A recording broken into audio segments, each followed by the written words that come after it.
Hello everyone. तो इस video में हम एक बहुत इंपॉर्टेंट टॉपिक पर डिस्कस करने वाले हैं, that is how to prepare English language in this 10 to 15 days. 10 से 15 दिन रह गए हैं CUET के एग्ज़ाम के लिए। तो इन 10 से 15 दिन को कैसे हम इफ़ेक्टिवली एंड एफिशिएंटली यूटिलाइज़ करें ताकि हम अच्छा स्कोर पर कर पाएँ इंग्लिश लैंग्वेज में। तो इंग्लिश लैंग्वेज में देखो, हम 200 आउट ऑफ 200 भी स्कोर कर सकते हैं। ठीक है, जो इंग्लिश लैंग्वेज का डिफ़िकल्टी लेवल रहता है वो इजी टू मॉडरेट लेवल का रहता है। इजी पेपर भी आ सकता है, मॉडरेट भी आता है, हार्ड आने के चांसेस बहुत कम रहते हैं अगर आपकी प्रैक्टिस बहुत बढ़िया है। अगर आपके मॉक टेस्ट्स में जो आप अटैम्प्ट करो या फिर सैम्पल पेपर्स जो आप सॉल्व कर रहे हो उसमें आपके 185 प्लस या फिर 190 प्लस बैठ रहे हैं, तो आप वेल प्रिपेयर्ड हो for the CUET English language exam. आप उसमें काफ़ी अच्छा स्कोर कर सकते हो। देखो, बहुत सारी प्रॉब्लम्स आती हैं कि मॉक टेस्ट हमसे अटैम्प्ट नहीं हो रहे। देखो, मॉक टेस्ट का जो डिफ़िकल्टी लेवल रहता है वो कंपैरेटिवली जो CUET का एग्ज़ाम आता है ना उससे थोड़ा डिफ़िकल्ट रहता है, लेकिन CUET का एग्ज़ाम थोड़ा उससे ईजी लेवल का आता है। ये एक राहत वाली बात है जो मैंने आपको अपने पर्सनल एक्सपीरियंस से बताई है। मेरे से भी मॉक्स सॉल्व करने में बहुत ज़्यादा दिक्कत आती थी, बट जो CUET का एग्ज़ाम था उसमें काफ़ी सही रहा था। ठीक, अब हम बात करते हैं कुछ tips and tricks and strategy पे कि हम इस 10-15 दिन में कैसे यूटिलाइज़ करें ताकि हम इंग्लिश लैंग्वेज के लिए वेल प्रिपेयर्ड हो जाएं। ठीक, तो देखो आपको स्क्रीन पे, अब सबसे पहले मैं एक बात बताना चाहती हूँ कि इंग्लिश लैंग्वेज का जो पेपर होता है CUET का, उसमें आपका 3 सेक्शन से पूछा जाता है। ठीक, एक रहता है हमारा रीडिंग कम्प्रिहेंशन जिसमें आपके पैसेजेस से आपके क्वेश्चंस होते हैं। ठीक, एक होता है आपका वर्बल एबिलिटी वाला सेक्शन, उसमें से डायरेक्ट क्वेश्चन नहीं बनते बट उस पर बेस्ड कुछ स्पॉटिंग एरर वाले, रीअरेंजिंग वाले, ठीक है, ये सारे क्वेश्चन बन जाते हैं।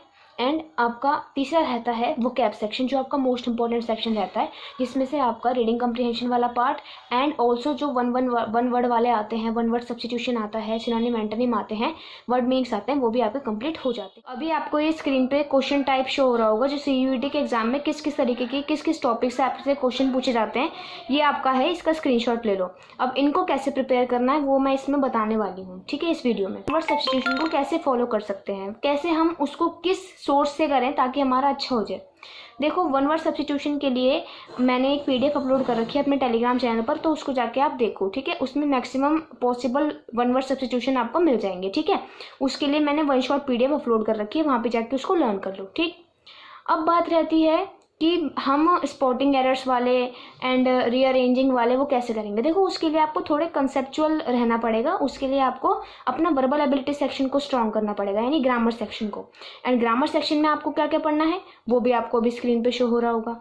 आपको पार्ट्स ऑफ स्पीच पढ़ना है, ठीक है, एंड मोडाल्स, टेंसेस वगैरह आपको पढ़ने हैं। एंड इस गलतफहमी में नहीं रहना कि इससे डायरेक्ट क्वेश्चन नहीं पूछे जाते तो इसको हम नहीं करेंगे। इसको करके जाना आपको ज़रूरी है। क्यों? क्योंकि इससे आपके बेसिक्स बनते हैं एंड बेसिक्स से ही आपके क्वेश्चन क्रैक हो जाते हैं। स्पॉटिंग एरर वाले एंड रीअरेंजिंग वाले, इन्हीं ट्रिक्स से आपके जो है वो क्रैक होते हैं। ठीक, ये तो हो गया आपका वर्बल एबिलिटी में आपको क्या क्या पढ़ना है एंड क्वेश्चन टाइप के बारे में। ठीक, तो हमने वन वर्ड सब्स्टिट्यूशन का डिस्कस कर लिया कि कैसे आपको करना है, then spotting error and rearranging वाला डिस्कस कर लिया। अब आता है मेरा, लेट मी सी, मैंने लिख रखा है, हाँ, तो अब आता है मेरा स्पेलिंग टेस्ट। तो स्पेलिंग टेस्ट की भी मेरी परमवीर बैच की PDFs हैं, तो वो भी अपलोडेड है। वो सारा फ्री मटेरियल अपलोडेड है, आपको कुछ भी नहीं करना, बस उस पर स्टिक कर लो। देखो, एक बात बिल्कुल कान खोल के सुन लो कि अब ये टाइम नहीं है कि हम मल्टीपल रिसोर्सेज पर भागें।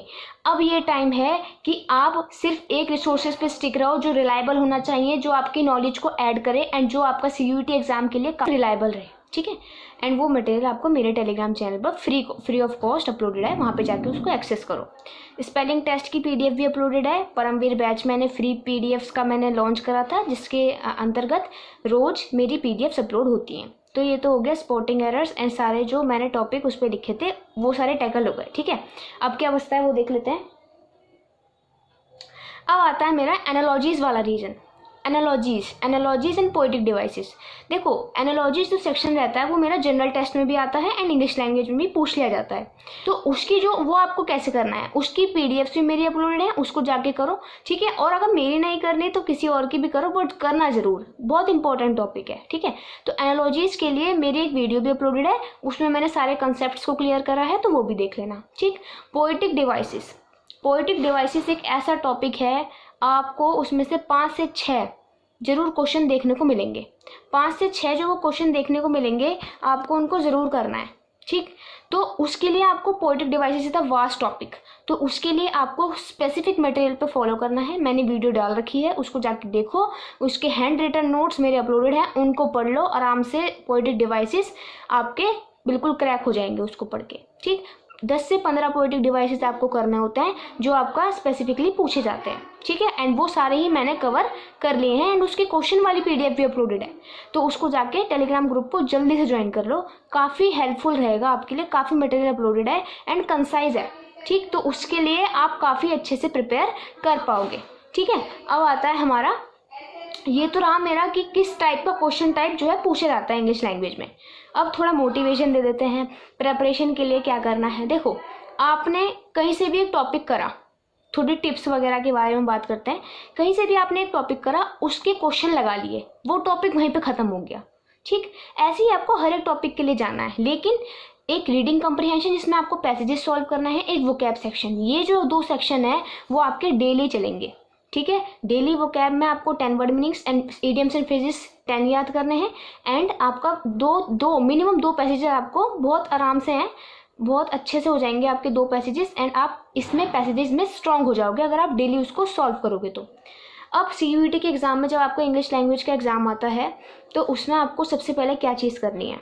देखो, आई वुड पर्सनली सजेस्ट कि पैसेजेस में थोड़ा टाइम लग जाता है पढ़ने में, तो उससे आपको जब टाइम जो वहाँ पे ना 45 मिनट्स का एक सेकंड एक क्लॉक चल रही होती है, जिससे आपकी बिल्कुल हार्ट बीट भी उस पे रेट पे चल रही होती है कि आपका टाइम ख़त्म होने वाला है। तो उसके लिए आपको क्या करना है, पैसेजेस वाले क्वेश्चन को छोड़ देना, ठीक है, उसको बाद में करना। जो बाकी जो इंडिविजुअली क्वेश्चन है, जैसे सिनोनिम एंटोनिम का क्वेश्चन आ गया, पोएटिक डिवाइस का या फिर मैचिंग का क्वेश्चन आ गया, ठीक है। तो एंड आपका स्पोर्टिंग एरर, रीअरेंजिंग वाला क्वेश्चन आ गया, जो आपका पर्टिकुलर एक ही क्वेश्चन बनता है, तो उसको सॉल्व कर लिया, ठीक है। बाद में आए पोएटिक वो वाले रीडिंग कम्प्रीहेंशन वाले क्वेश्चन पे, तो आपने अच्छे से पैसेज को पढ़ा, ठीक है। अच्छे से पैसेज को पढ़ के जो उससे रिलेटेड 5 से 6 क्वेश्चन बनते हैं उसको वहाँ पर बाद में अटेम्प्ट करा, ठीक है। तो इससे आपका मन में हरी नहीं पैदा होगी, ठीक है, जल्दबाजी नहीं होगी एंड आप डरोगे नहीं कि टाइम बिल्कुल ख़त्म होने वाला है। एंड मेरा बिल्कुल मंत्रा कि एलिमिनेशन मेथड का इस्तेमाल करो। इंग्लिश में तो भर भर के इस्तेमाल होता है। मैक्सिमम जो आपको ये दिख रहे हैं ना कि मेरे को कुछ नहीं आता इस क्वेश्चन में और अपना अंदाज़ा लग सकता है, तो उसके लिए पता है किस टाइप का होगा वो क्वेश्चन। जैसे आपका 4 ऑप्शन है, 4 ऑप्शन में से जो तीन या फिर 2 ऑप्शन ऐसे होंगे जिनका जो आंसर होगा ना वो सिमिलर होगा, तो उन 2 सिमिलर ऑप्शंस को आपको पकड़ के रखना है। और जो बाकी के 2 सिमिलर ऑप्शन नहीं है, वो अलग अलग ऑप्शन है, तो उनको एलिमिनेट कर दो। बाकी के जो 2 सिमिलर ऑप्शन होंगे उसमें से अपनी इंट्यूशन के अकॉर्डिंग बेस्ट ऑप्शन को राइट लगा दो। अब दूसरी टिप ये है कि जिसमें हमें कुछ समझ ही नहीं आ रहा, भाई एलिमिनेशन भी नहीं लग रहा, कुछ भी नहीं हो रहा, तो आई वुड रेकमेंड कि उसको छोड़ के आ जाओ, क्योंकि नेगेटिव मार्किंग है। सही होने पर 5 नंबर मिल रहे हैं, लेकिन गलत होने पर 6 नंबर कट रहे हैं, मतलब -1 की नेगेटिव मार्किंग आपकी हो रही है, तो उसको आप छोड़ के आ जाओ तो काफ़ी सही रहेगा, ठीक है। एंड मोस्टली जो देखा जाता है इंग्लिश लैंग्वेज में कोई टाइम इशू नहीं रहता है। This was all about English language strategy. I hope you like it. If you like it, please hit the like button and subscribe my channel.